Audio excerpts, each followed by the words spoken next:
यह कहानी सिर्फ एक पुरुष और स्त्री की नहीं है, बल्कि ये कहानी है एक ऐसे विश्वास की जो समय की कसौटी पर खरा उतरा। यह कहानी है उस बुलाहट की जो आकाश से आई और उस यात्रा की जो अज्ञात भूमि की ओर चली। यह कहानी है अब्राहम और सारा की, जो न केवल यहूदी, ईसाई और मुस्लिम विश्वासी के पितामह और मातामही है, बल्कि वे हर उस आत्मा के लिए प्रेरणा है जो परमेश्वर की बुलाहट को सुनती है, उसके पीछे चलने का साहस रखती है।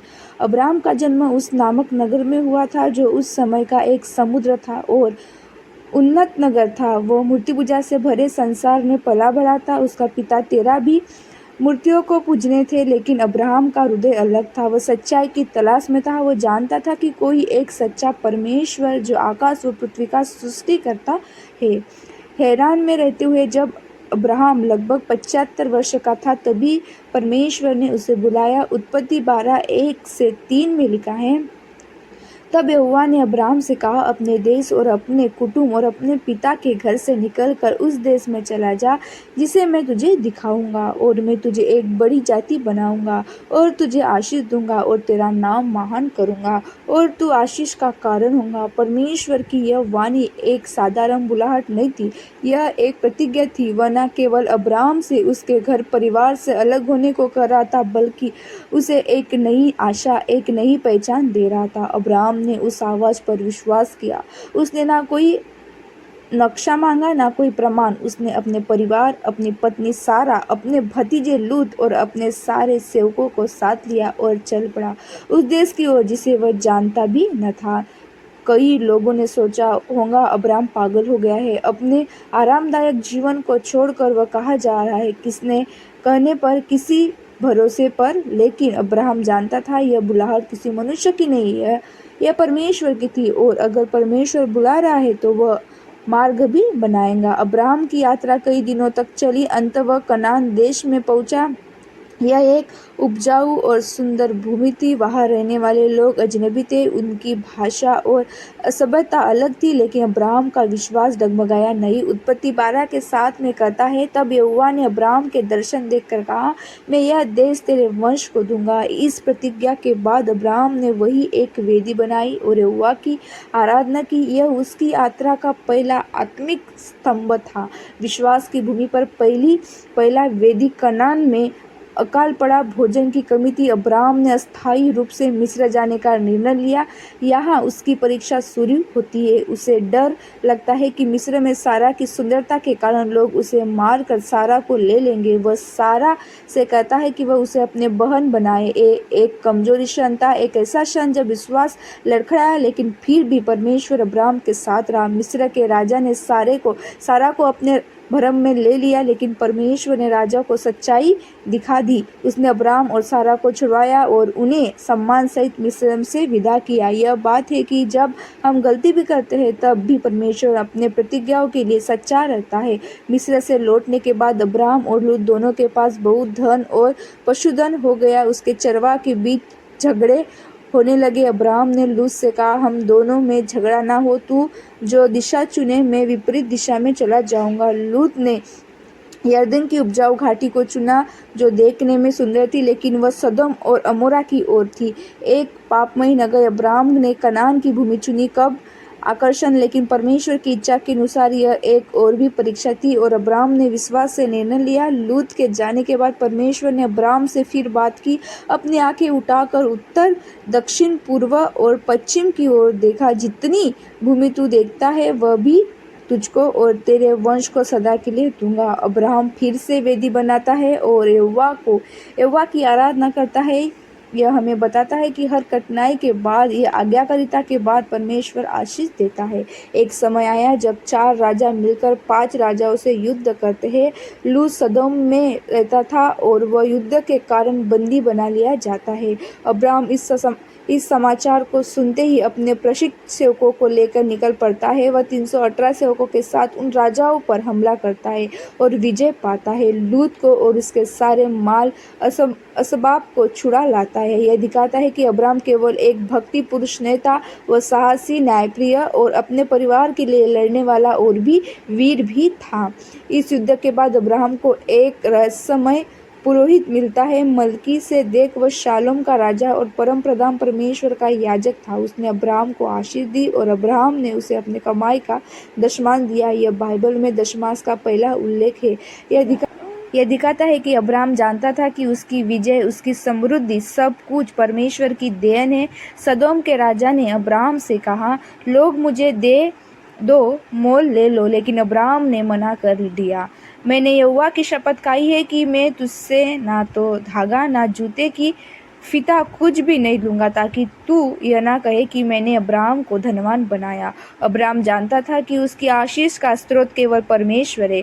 वह किसी भी सांसारिक राजा से सम्मान या लाभ नहीं चाहता था। पहले भाग की यह यात्रा वह समाप्त होती है जहाँ अब्राहम ने अपने विश्वास के पंख फैलाए हैं। वह देश जिसे उसने नहीं देखा था अब उसका घर बन गया है। वह परमेश्वर की बुलाहट पर चला, उसने वेदी बनाई, उसने युद्ध लड़ा, उसने रिश्तों को निभाया और उसने यह सीख लिया कि जो परमेश्वर बुलाता है वह मार्ग भी देता है। अब्राहम ने सदोम के राजा से कुछ नहीं लिया, क्योंकि वह जानता था कि उसकी आशीष का स्रोत केवल परमेश्वर है।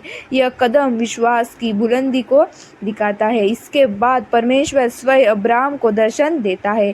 उत्पत्ति 15:1 में लिखा है, अब्राहम मत डर, मैं तेरा ढाल हूँ और तेरा बहुत ही बड़ा प्रतिफल हूँ। यह वचन केवल आश्वासन नहीं था, यह परमेश्वर का सीधा वादा था कि वह अब्राहम का रक्षक और उसका प्रतिफल है। लेकिन अब्राहम का मन अभी भी एक गहरे प्रश्न से भरा था। अब्राहम का प्रश्न, मेरा उत्तरदायी कौन? अब्राहम ने परमेश्वर से कहा, हे प्रभु यहोवा, तू मुझे क्या देगा जबकि मैं निसंतान हूँ? उत्पत्ति 15:2।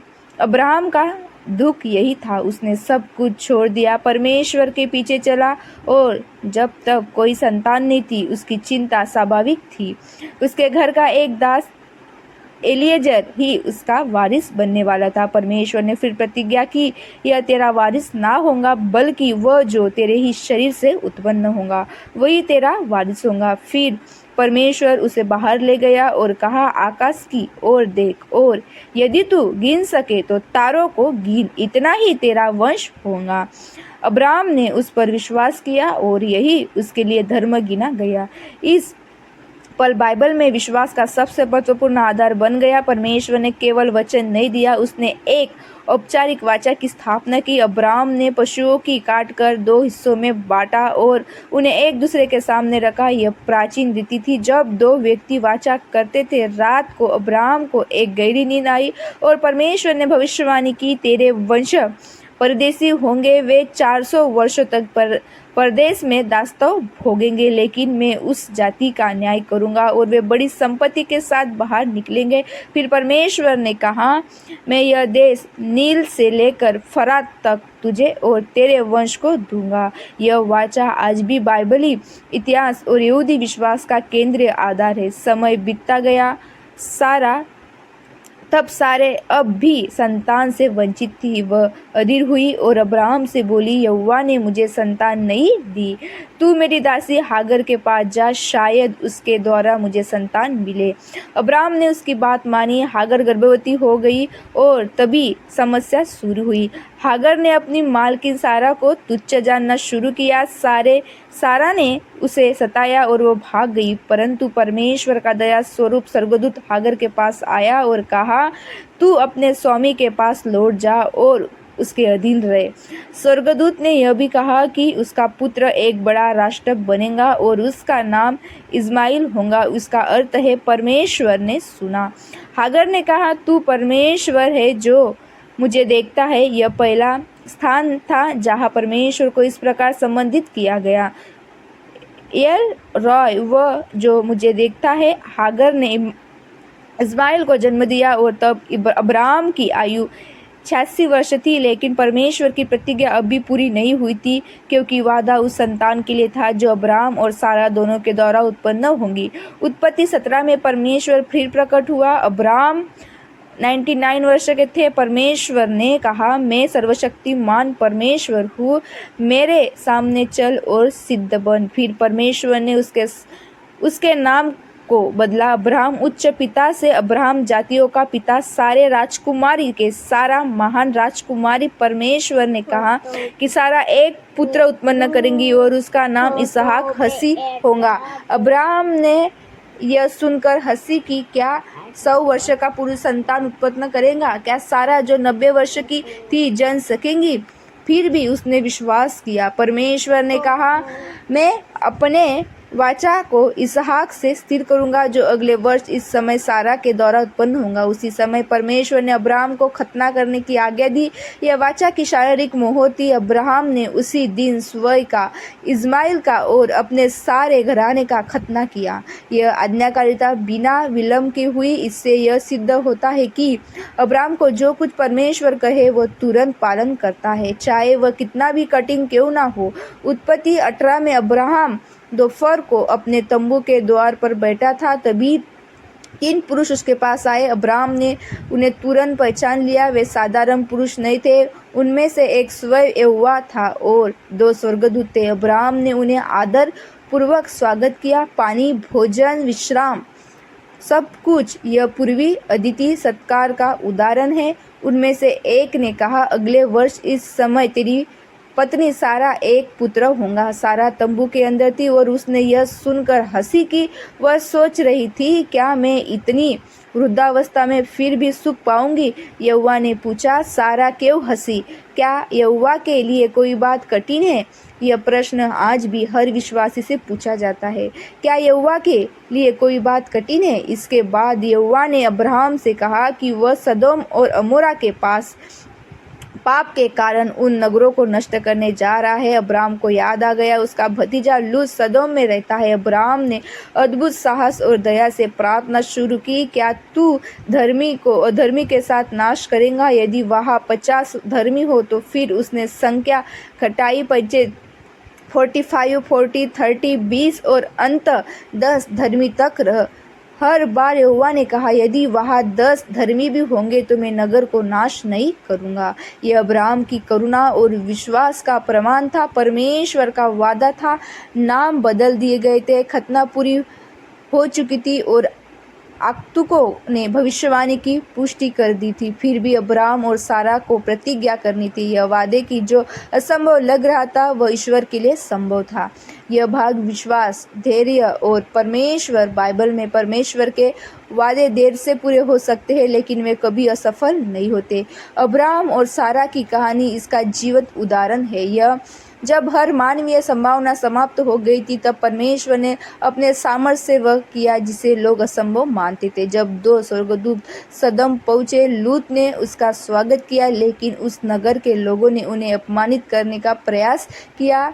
यह उसकी बुराई की पराकाष्ठा थी। लूत और उसका परिवार सुरक्षित निकाला गया, लेकिन उसकी पत्नी पीछे मुड़कर देखी और नमक का स्तंभ बन गई। उत्पत्ति 19 यह घटना अब्राहम के लिए एक दुखद स्मृति थी, लेकिन यह भी प्रमाण था कि परमेश्वर धर्मियों को बचाता है। उत्पत्ति 21:1-2 कहता है, यहोवा ने सारा पर कृपा की, जैसा उसने कहा था और जैसा वचन दिया था वैसा ही यहोवा ने सारा के साथ किया। सारा गर्भवती हुई और अब्राहम के लिए एक पुत्र उत्पन्न किया। उसके बुढ़ापे में उस नियत समय पर, जैसा परमेश्वर ने कहा था, अब्राहम ने उसका नाम इसहाक रखा, जिसका अर्थ है हंसी। यह वही हंसी थी जो संदेश से शुरू हुई थी। अब वह आनंद बन गई थी। सारा ने कहा, परमेश्वर ने मुझे हंसी दी है, जो कोई इसे सुनेगा वह मेरे साथ हंसेगा। उत्पत्ति 21:6 अब्राहम की आयु 100 वर्ष की थी जब इसहाक जन्मा। यह कोई सामान्य घटना नहीं थी, यह परमेश्वर की शक्ति का जीता जागना प्रमाण था। जब इसहाक बड़ा हुआ, एक दिन सारा ने देखा कि इस्माइल हंसी कर रहा है या उपहार कर रहा है। सारा ने अब्राहम से कहा, इस दासी और उसके पुत्र को निकाल दे, क्योंकि इस दासी का पुत्र मेरे पुत्र इसहाक के साथ वारिस नहीं होगा। अब्राहम को यह बात दुखद लगी, क्योंकि इस्माइल भी उसका पुत्र था, परंतु परमेश्वर ने कहा, तू सारा की बात मान, क्योंकि जो कुछ तेरे वंश के विषय में कहा गया है वह इसहाक के द्वारा कहलाएगा। फिर भी उस दासी के पुत्र को भी एक जाति बनाऊंगा, क्योंकि वह भी तेरा वंश है। हागर और इस्माइल जंगल में भटक गए। जब पानी समाप्त हो गया तो हागर रो पड़ी, लेकिन परमेश्वर ने उसकी पुकार सुनी। स्वर्गदूत ने कहा, मत डर, परमेश्वर ने उस लड़के की आवाज़ सुन ली है जहाँ वह है। उठ, उसे उठा, मैं उसे एक महान राष्ट्र बनाऊंगा। एक कुआं प्रकट हुआ और उन्होंने पानी पिया। इस्माइल बड़ा हुआ और एक धनुधर बना। यह दर्शाता है कि भले ही मनुष्य किसी को छोड़ दे, परमेश्वर नहीं छोड़ता। अब्राहम ने फिलिस्तीयों के राजा अबीमेलेक के साथ एक संधि की। वहाँ एक कुएं को लेकर विवाद हुआ जिसे अब्राहम ने साफ किया और अबीमेलेक के सामने 7 भेड़ें दी, इसलिए उस स्थान का नाम बेरशेबा पड़ा, अर्थात शपथ का कुआं। यह अब्राहम ने एक तुम्हार का वृक्ष सौंपा और यहोवा का नाम पुकारा, यहोवा जो सदा रहता है। इससे सिद्ध होता है कि अब्राहम ने जहाँ भी विश्राम किया वहाँ परमेश्वर की आराधना की। जब कहानी एक ऐसे मोड़ पर आती है जो पूरे बाइबल में सबसे रहस्यमयी और गहन घटनाओं में से एक है। उत्पत्ति 12 में परमेश्वर ने अब्राहम की परीक्षा ली। उसने कहा, अब्राहम, अपना एकलौता पुत्र इसहाक, जिसे तू प्रेम करता है, ले जाकर मोरिया देश में होम बलि चढ़ा। अब्राहम अगली सुबह जल्दी उठा, लकड़ी बांधी, 2 सेवकों को लिया और इसहाक को भी। 3 दिन की यात्रा के बाद वे माउंट मोरिया पहुंचे। अब्राहम ने सेवकों से कहा, तुम यही ठहरे, मैं यहोवा और लड़का उपासना करते जाएंगा और फिर तुम्हारे पास लौट जाएंगा। यह विश्वास का अद्भुत वचन था। हम लौट जाएंगे। इसहाक ने पूछा, पिता, लकड़ी है, आग है, लेकिन होम बलि के लिए मेमना कहाँ है? अब्राहम ने उत्तर दिया, बेटा, परमेश्वर अपने लिए होम बलि का मेमना आप ही देगा। अब्राहम ने इसहाक को बांधा और वेदी पर रखा। जब वह छुरी उठाने वाला था, यहोवा के दूत ने पुकारा, अब्राहम, अब्राहम।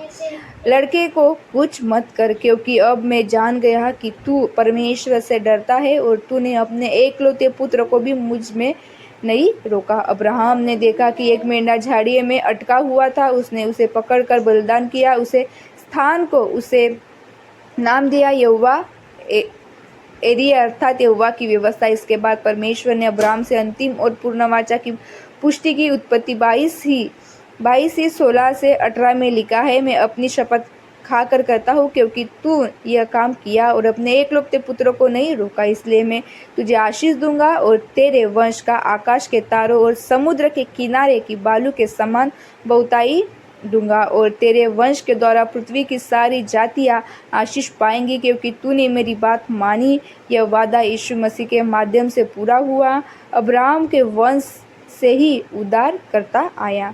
सारा 127 वर्ष की थी जब उसकी मृत्यु हुई।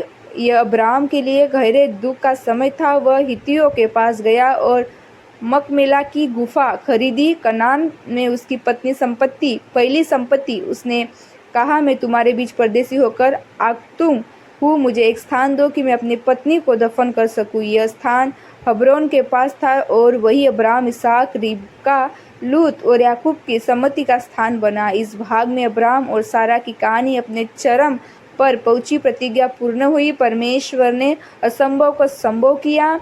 अब्राहम ने अपनी परीक्षा में उत्तीर्ण होकर आज्ञाकारिता की सर्वोच्च विलास कायम की। अब्राहम की आंखें भविष्य पर थी। वह उस नगर को देखता था जिसका कारीगर और निर्माता परमेश्वर है। इब्रानियों 11:10। यह भाग विश्वास, बलिदान और परमेश्वर की सच्चाई की सर्वोत्तम घोषणा है। सारा की मृत्यु अब्राहम के जीवन में एक बड़ा मोड़ थी। सारा सिर्फ उसकी पत्नी नहीं थी, बल्कि परमेश्वर की प्रतिज्ञा का वह आधार भी थी, जिससे वह वंश निकलना था, जिसकी गिनती तारों के समान होनी थी। अब्राहम अब अकेला था, लेकिन उसका विश्वास अभी भी जीवित था। वह जानता था कि परमेश्वर ने जो कहा है वह हर हाल में पूरा होगा। अब्राहम को अब उस वादे को अगले चरण में ले जाना था। उसकी उत्तराधिकारी इसहाक की जिंदगी और उसके संतान। अब्राहम वृद्ध हो गया था, लेकिन उसमें दूरदर्शिता अभी भी थी। वह जानता था कि यदि इसहाक ने किसी कनानी स्त्री से विवाह कर लिया तो यह वादा खतरे में पड़ सकता है। इसलिए उसने अपने सबसे विश्वसनीय सेवक, संभवतः एलिएजर को एक पवित्र मिशन पर भेजा। तू मेरे देश और मेरे कुटुंब के पास जा और वहां से मेरे पुत्र इसहाक के लिए एक पत्नी लेना। उत्पत्ति 24:4। यह आज्ञा केवल एक पारंपरिक चिंता नहीं थी बल्कि एक आत्मिक जिम्मेदारी भी थी। अब्राहम ने उस दास को शपथ दिलाई कि वह किसी भी हालत में कनानी स्त्री को इसहाक के लिए नहीं लाएगा। परमेश्वर ने इस देश को अब्राहम को दिया था, पर अब्राहम जानता था कि वंश की शुद्धता और विश्वास की अखंडता बनी रहनी चाहिए। एलिएजर 10 ऊंट और बहुत सारे उपहारों के साथ हारान की यात्रा पर निकला। यह कोई साधारण सफर नहीं था, यह एक लंबी और कठिन यात्रा थी जिसमें रेगिस्तान, अनजान भूमि और अक्षिणता भरी हुई थी। लेकिन एलिएजर को एक बात का भरोसा था, उसका प्रभु परमेश्वर उसके साथ है। जब वो हारान पहुंचा तो एक कुएं के पास बैठा और वह प्रार्थना की। यह प्रार्थना अद्भुत है। हे प्रभु, मेरे स्वामी अब्राहम के परमेश्वर, कृपया आज मुझे सफलता दे और मेरे स्वामी अब्राहम पर कृपा कर। उत्पत्ति 24:12 या हम देखते हैं कि एलिएजर सिर्फ एक सेवक नहीं बल्कि परमेश्वर का भक्त भी था। उसकी प्रार्थना में विनम्रता, ईमानदारी और दर्शन की याचना थी। फिर उसने एक संकेत मांगा, वह कन्या जो न केवल उसे पानी दे बल्कि उसके ऊँटों को भी पिलाए। वही इसहाक की पत्नी हो गई। प्रार्थना पूरी होने से पहले रिबका कुएं पर आई। वह अत्यंत सुंदर थी और उसके व्यवहार में शिष्टता और विनम्रता थी। जब एलिएजर ने उसे पानी मांगा तो उसे भी पिलाया और कहा, तेरे ऊँट को भी पिलाऊंगी। यही वह संकेत था जिसकी प्रार्थना एलिएजर ने की थी। एक ऊँट औसतन 25 से 30 गैलन पानी पीता है और एलिएजर के पास 10 ऊँट। इसका अर्थ है कि रिबका ने कई बार कुएं से पानी खींचा। यह उसका परिश्रम और दयालु स्वभाव दर्शाता है। एलिएजर यह जानकर आनंदित हुआ और परमेश्वर की स्तुति की, धन्य है प्रभु मेरे स्वामी अब्राहम का परमेश्वर, जिसने मेरी यात्रा को सफल बनाया। उत्पत्ति 24:27 रिबका ने एलिएजर को अपने घर बुलाया। उसके भाई लाबान ने उसे स्वागत किया। भोजन से पहले एलिएजर ने अपना उद्देश्य स्पष्ट किया। यह अब्राहम का दास है और परमेश्वर ने उसकी यात्रा सफल की है। उसने पूरी कहानी बताई, अब्राहम की समृद्धि, सारा का गर्भवती होना वृद्धावस्था में, और यह कि इसहाक की वंश का उत्तराधिकारी है। जब लाबान और उसके पिता सुनते हैं तो वे कहते हैं, यह काम यहोवा की ओर से है, हम कुछ नहीं कर सकते।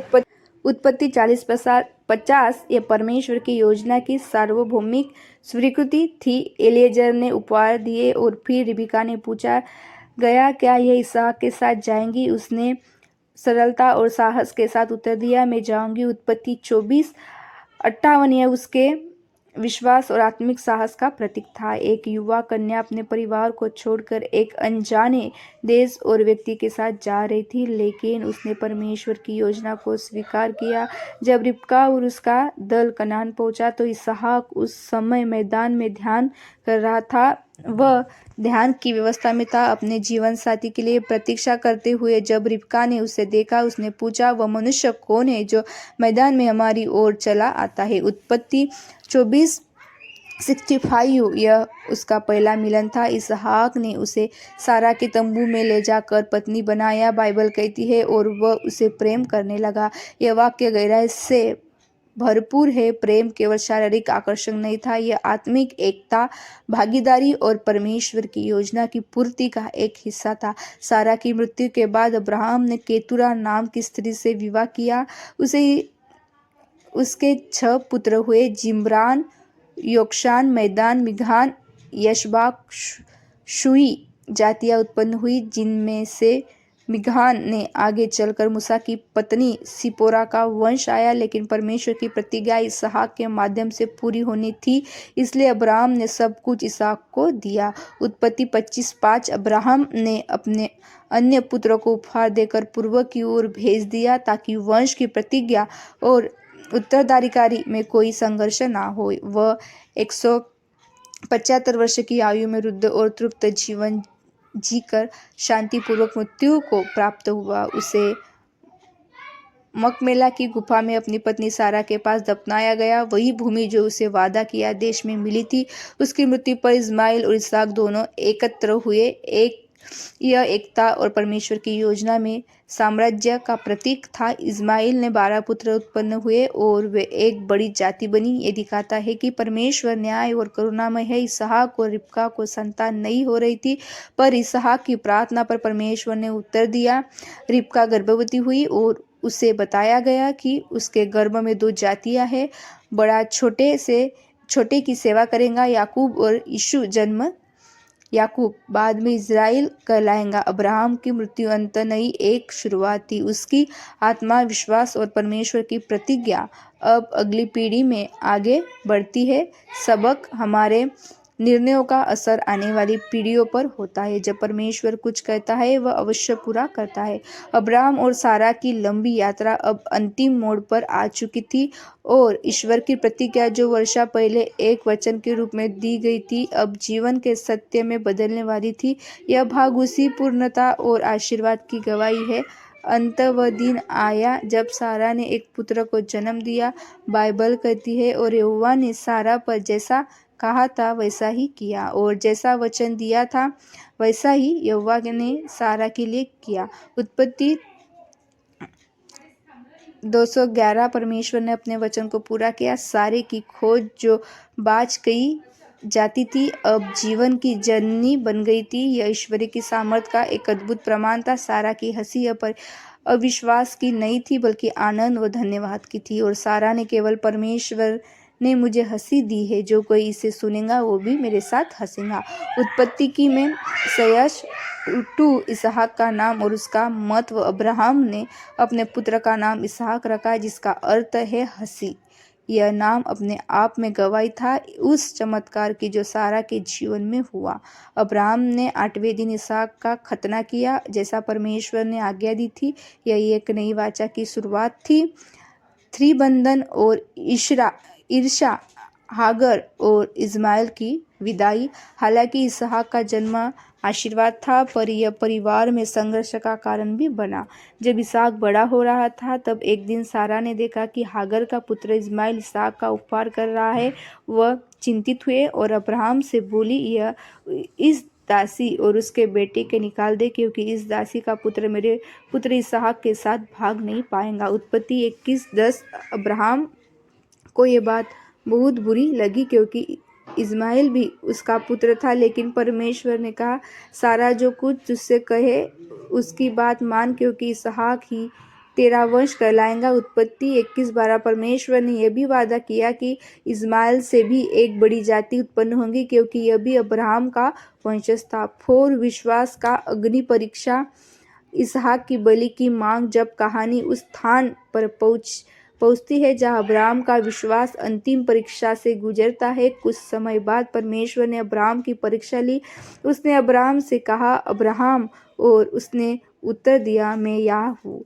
उत्पत्ति 22:1। फिर परमेश्वर ने कहा, अपने एकलौते पुत्र इसहाक को, जिससे तू प्रेम करता है, लेकर मोआरिया देश में जा और वहाँ उसको एक पहाड़ पर जो मैं तुझे बताऊंगा होम बलि चढ़ा। उत्पत्ति 22 से नंबर 2। इस आदेश से अब्राहम के दिल को झकझोर दिया होगा। वर्षों की प्रतिज्ञा के बाद परमेश्वर स्वयं पृथ्वी को बलि चढ़ाने को कह रहा था, लेकिन अब्राहम का विश्वास डगमगाया नहीं। वह अगले ही दिन प्राप्त उठकर इसहाक को लेकर चल पड़ा। 5 मार्ग की चुप्पी और इसहाक का प्रश्न। 3 दिन की यात्रा के बाद जब वे पर्वत के पास पहुंचे, अब्राहम ने अपने सेवकों से कहा, तुम यहीं रहो, मैं और लड़का वहां जाकर आराधना करेंगे और फिर तुम्हारे पास लौट जाएंगे। उत्पत्ति 22:5। यह विश्वास की ऊंचाई थी। अब्राहम जानता था कि वह लौटेगा और वह अपने पुत्र के साथ लौटेगा। इसहाक ने अपने पिता से पूछा, लकड़ी और आग तो है, पर होम बलि के लिए भेंट कहाँ है? उत्पत्ति 22:7। अब्राहम का उत्तर अविस्मरणीय था, बेटा, होम बलि के लिए भेंट को परमेश्वर आप ही दिखाएगा। उत्पत्ति 22:8। 6 बलिदान का क्षण और परमेश्वर का हस्तक्षेप। अब्राहम ने इसहाक को बांधा और उस वेदी पर रखा। जब उसने छुरी उठाई, तभी स्वर्ग से एक दूत ने पुकारा, अब्राहम, अब्राहम। उस लड़के पर हाथ ना बढ़ा और ना उसके कुछ कर, क्योंकि अब मैं जान गया कि तू परमेश्वर से डरता है, क्योंकि तूने अपने पुत्र को मुंह से नहीं रोका। उत्पत्ति 22। तभी अब्राहम ने देखा कि एक मेंढा झाड़ी में फंसा था। उसने उस बेटे को पकड़ा और अपने पुत्र की जगह उसे बलिदान किया। यह मसीह की बलिदान का एक प्रतीक था, जहां परमेश्वर अपने पुत्र को हमारे लिए बलिदान कर दिया। 7 अब्राहम को फिर से प्रतिज्ञा। इस महान विश्वास के कारण परमेश्वर ने अब्राहम से फिर से प्रतिज्ञा की, मैं तुझ पर आशीष दूंगा और तेरे वंश को आकाश के तारों और समुद्र के तट की बालू के समान बहुत कर दूंगा और तेरे वंश के द्वारा पृथ्वी की सारी जातियां आशीष पाएंगी। उत्पत्ति 22:17-18। यह प्रतिज्ञा जो उत्पत्ति 22:17-18 में है, 12 में शुरू हुई, अब पूरी स्पष्टता के साथ दोहराई गई। 8 सारा की मृत्यु और कदर। कुछ समय बाद सारा की मृत्यु हो गई। वह 127 वर्ष की थी। यह एक लंबा और आशीर्वाद से भरा जीवन था। अब्राहम ने उसे शोक के साथ दफनाया। उसके हित्तिया से मकमेला की गुफा खरीदी, जो आगे चलकर एक पवित्र स्थान बना। 9 इसहाक का विवाह। रिबका की कहानी। अब्राहम ने अपने एक सेवक को भेजा ताकि वो इसहाक के लिए एक पत्नी खोजे। ये एक सुंदर कहानी है जिसे विश्वास, प्रार्थना और ईश्वर की अगुवाई दिखाती है। सेवक ने प्रार्थना की और रिबका को पाया। रिबका ने इसहाक से विवाह किया और सारा की मृत्यु के बाद उसे सांत्वना मिली। 10 अब्राहम की मृत्यु और विरासत। अब्राहम 175 वर्ष की आयु में मृत्यु को प्राप्त हुआ।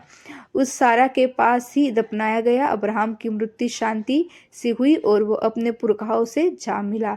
उत्पत्ति 25:8। अब्राहम की मृत्यु के बाद परमेश्वर ने इसहाक को आशीष दी। वादा अब उसकी पीढ़ी में जारी रहा। अब्राहम और सारा की कहानी हमें सिखाती है परमेश्वर देर कर सकता है पर वादा निभाता है। यीशु मसीह के द्वारा हम भी उस देर वंश में है जिसे आशीष दी गई थी। जो मसीह में है वे अब्राहम के वंशज है। गलतियों 329। अगर प्रतिज्ञा कठिन लग रही है तो विश्वास बनाए रखो, वचन पूरा होगा समय पर। वीडियो पसंद आई तो आप इस लाइव कर सकते।